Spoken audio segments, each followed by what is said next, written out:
তোমরা দেখতে থাকো ইউটিউব চ্যানেলে।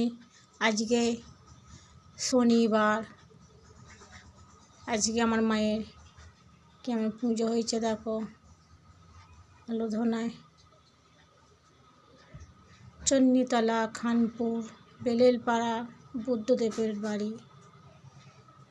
থানা হচ্ছে চন্নিতলা, পোস্ট হচ্ছে হুগলি, জেলা হচ্ছে চন্নিতলা। এইতেই হোয়াটসঅ্যাপ নাম্বার, এইতেই নাম্বার দেওয়া আছে। হোয়াটসঅ্যাপে কোনো কল করা যাবে না।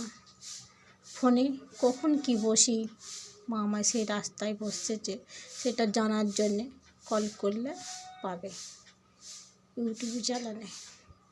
তোমরা সবাই দেখতে থাকো। আমার এখানে সবাই আছে। দক্ষিণেশ্বরের মা, দকরপুর মনসাতলার মা, আমার কোজাগরীর লক্ষ্মী মা। এখানে আছে আমার দুটো নারায়ণ আছে। এখানে আছে ছোট দক্ষিণেশ্বরের মা, সাধনারাম প্রসাদ, ভোলানাথ, গণেশ, আমার গোবিন্দ, গোপাল, সবাই আছে। তোমরা দেখতে থাকো ইউটিউব চ্যানেলে।